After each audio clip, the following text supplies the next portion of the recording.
Assalamualaikum warahmatullahi wabarakatuh. Saya Ryan Demir Fasya dengan NIM 2210211175. Di sini saya akan mempresentasikan patofisiologi dari pneumotoraks. Dimulai dari seorang tuan YK, dia berumur 64 tahun. Dia datang dengan keluhan sesak napas yang mendadak sejak beberapa jam yang lalu. Lalu dilakukan anamnesis nih. Yang pertama itu dari riwayat penyakit sekarangnya, dia tuh ternyata sesak napasnya sudah dirasakan sejak 3 jam yang lalu dan terasa semakin lama semakin memberat. Sesak napasnya tidak disertai batuk, pilek dan juga demam. Jadi bisa mengeliminasi penyakit yang memiliki gejala tersebut. Lalu riwayat trauma juga disangkal, berarti bisa mengeliminasi juga penyakit-penyakit yang bisa disebabkan oleh trauma.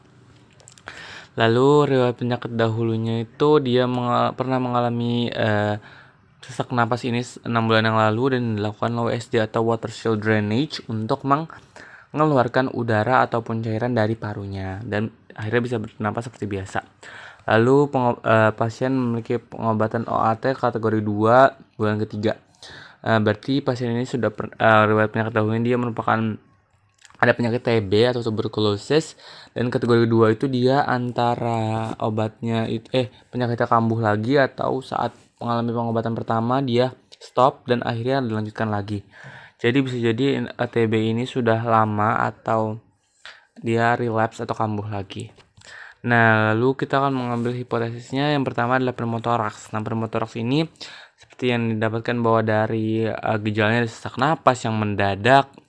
Terus juga ada riwayat WSD itu biasanya untuk pneumotoraks. Terus juga sifat dan dia ada riwayat TB. Jadi bisa jadi karena TB ini menyebabkan pneumotoraks. Lalu adanya asma bronkial karena ada sesak napas yang sejak 3 jam yang lalu.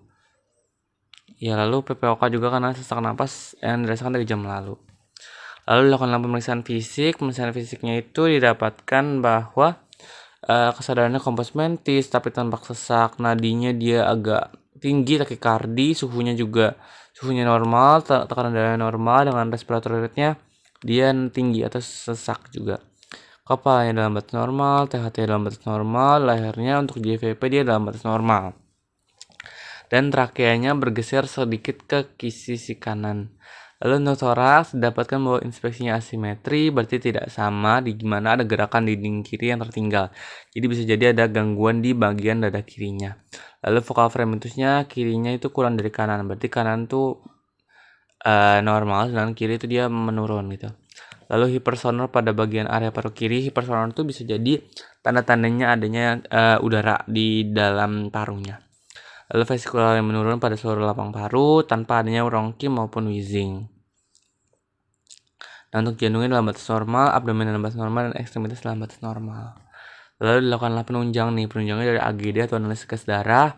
Di sini didapatkan bahwa adanya penurunan PO2 di mana dia normalnya itu lebih dari 80. Terus juga saturasi oksigennya dia turun normal itu 95 ke atas. Nah, ini berarti ada tanda-tandanya hipoksemia atau kekurangan O2. Karena sesak tadi kan, sesak. Lalu ronsen toraksnya didapatkan bahwa dia ada deviasi trakea ke kanan. Terus ternyata di bagian sinistra itu ada corakan bronkofasikular tidak tampak, berarti hilus-hilusnya itu tidak terlihat. Terus ternyata ada pleural line pada pulmo, normal itu tidak ada. Jadi bisa jadi adanya kolaps. Jadi dia kolaps. Jadi pulmonya itu mengecil gitu. Terus ada hiperlusen tuh berarti tanda-tandanya udara di pulmo sinistranya. Berarti ini merupakan kategori bisa mendiagnosis dari pneumotoraks. Nah, yang pneumotoraks ini itu merupakan secondary spontaneous pneumotoraks. Kenapa secondary? Karena dari riwayat TB, dan spontaneous karena dia langsung spontan gitu. Pneumotoraks. Untuk patofisiologinya, di mana pertama itu adalah tuan YK, dia berumur 68 tahun. Dia tuh ternyata memiliki penyakit TB ya. Jadi TB parunya bisa relapse. Nah, di mana TB ini dia kan bakterinya Mycobacterium tuberculosis, di mana itu tuh susah untuk dihancurkan oleh sel imun. Jadi sel-sel imun tuh akan pada patofisiologinya akan menutupi bakteri tersebut agar bakteri tersebut tidak menginfeksi ke bagian lain. Jadi dia akan membentuk monosit itu nanti akan berbentuk jadi seperti histiosit dan akan neutrofil, limfosit, makrofag akan menghancurkan palisade bakteri tersebut dan lama-lama akan membentuk granuloma. Nah, granuloma ini nanti akan membentuk nekrosis kasiosa karena yang di tengah-tengah tadi kayak limfosit, makrofag itu bisa mati dan akhirnya membentuklah nekrosis kasiosa atau perkijuan. Nah, nekrosis kasiosa ini itu bisa yang namanya disebut dengan fokus gone. Jadi fokus gone ini merupakan granuloma atau yang berisi nekrosis kasiosa.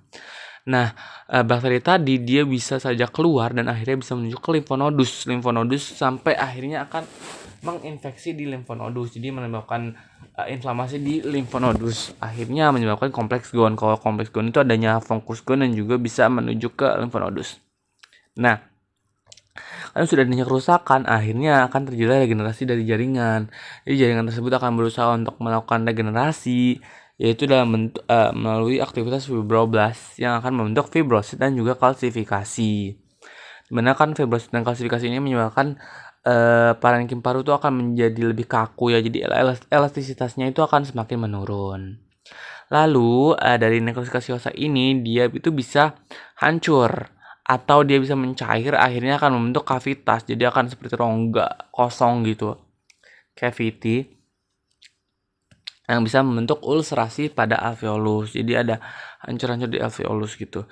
Jadi karena elastisitasnya yang menurun, terus juga dia adanya ulcer, akhirnya lama-kelamaan alveolus ini bisa ruptur. Rupturnya itu ya pecah dan akhirnya kan bisa menekan subpleura di visceralis. Jadi kan di pleura ini ada yang dekat dengan paru dan juga ada yang dekat dengan rongga toraks atau mediastinum. Nah, yang dekat dengan paru itu namanya visceral. Kalau yang dekat dengan mediastinum itu dia parietal. Jadi dia akan menekan di visceralnya, lama-kelamaan akan membentuk blebs karena tekanan udara yang berbeda. Jadi dia membentuk seperti gelembung gitu, seperti bulat di bagian visceralnya. Akhirnya tekanannya semakin tinggi di situ. Nah, karena tekanannya semakin tinggi, lama-kelamaan bisa ruptur, akan pecah, pleural visceralnya akan pecah, akhirnya udara bisa masuk ke kavitas pleura. Karena kan di kavitas pleura harusnya tekanannya itu negatif ya dibanding dengan atmosfer. Jadi dibanding dengan dibanding dengan intrapulmonal itu lebih kecil gitu. Gimana lama-kelamaan akan semakin tinggi, akan menjadi normal ini, akhirnya udara itu yang tadinya dari pulmo akan masuk ke bagian kavitas. Nah, yang menyebabkan volume udara di intrapleura akan semakin meningkat. Salah satunya itu akan menyebabkan hiperekspansi. Jadi dia akan membesar, udaranya akan semakin banyak di situ, akhirnya bisa menggeser trakea kontralateral jadi kontralateral jadi ke arah yang sehatnya. Jadi di ronsennya itu ternyata ada pergeseran trakea di ke mediastinum ke arah kanan karena ke arah yang sehat. Jadi yang kolaps di bagian kiri. Lalu jarak dada dan dinding paru akan semakin menjauh karena kan tadi udaranya yang banyak, jadi dia menekan parunya juga. Ini kan makanya lebih kecil. Akhirnya terdapatlah di pemeriksaan fisik focal frame ipsilateral menurun. Jadi ipsilateral cuma satu bagian saja. Terus di bagian kiri saja. Terus juga vesicular breath sound-nya dia menurun. Ya saat konsultasi dan juga saat perkusinya dia hipersonal karena banyaknya udara. Nah, lalu akhirnya tadi tekanan intrapleura tidak negatif, harusnya kan dia negatif dibandingkan dengan dengan atmosfer. Jadi gradien transmural akan menghilang. Nah, gradien transmural ini seharusnya akan membantu paru untuk mengembang dan mengempis. Tapi karena dia tidak negatif lagi, jadi akhirnya hilang, menyebabkan compliance barunya paru akan turun. Paru akan turun. Compliance itu dia untuk mengembang gitu. Jadi saat mengembangnya akan menurun, akhirnya kolaps lah. Kolapsnya itu di ipsilateral saja, di satu bagian, itu di bagian kiri. Kenapa gerakan dada kiri tertinggal karena adanya kolaps, jadi dia tidak bisa mengembang, akhirnya tertinggal. Nah, karena kolaps itu juga akhirnya terjadilah gangguan ventilasi dan difusi karena ya oksigen itu tidak bisa masuk karena tidak bisa masuk ke bagian paru kiri, akhirnya difusinya juga akan menurun yang menyebabkan PO2-nya akan menurun, ditambah dengan saturasi oksigen juga ikutan menurun karena oksigennya itu tidak bisa masuk nih. akhirnya terjadilah hipoksemia. Nah, hipoksemia ini akan dideteksi oleh kemoreseptor, salah satunya tuh di pusat kontrol pernapasan, itu di nervus phrenicus dan juga intercostalis. Nah, ini tuh yang menginervasi otot-otot pernapasan itu di phrenicus di diafragma dan intercostal di intercostal. Akhirnya otot-otot pernapasan itu akan melakukan kerjanya yang menyebabkan dia respiratornya naik. Akhirnya terjadi sesak napas atau dyspnea. Jadi itu sesak napas yang kolaps jadi sangat mendadak gitu. Lalu di pusat kontrol saraf simpatiknya juga akan adanya nervus efferent simpatis. Jadi dia akan menuju efferent simpatis. Akhirnya terjadilah di jantung menyebabkan heart rate-nya meningkat. Akhirnya takikardi. Karena tadi 110. Nah, ini untuk tata laksananya belum saya masukkan. Tapi kalau dari pneumotoraks ini bisa dilakukanlah chest tube. Jadi dia akan melakukan needle decompression dulu untuk mengeluarkan udara dan akhirnya dilakukan chest tube, dimasukkan, akhirnya udara itu bisa keluar. Lalu juga sebelum itu pada saat pemeriksaan penunjang itu diberikan terapi oksigen nasal kanul sebanyak 4 liter per menit. Tadi sudah dilakukan chest tube, lalu dilakukan pengulangan ronsen torak nih. Udah ada belum nih? Apakah masih kolaps? Kalau sudah tidak kolaps itu terlihat hasilnya tuh corakan bronkavaskular sudah terlihat atau di hilus sudah ada dan pleural lainnya sudah menghilang. Jadi dia sudah bisa kembali mengembang.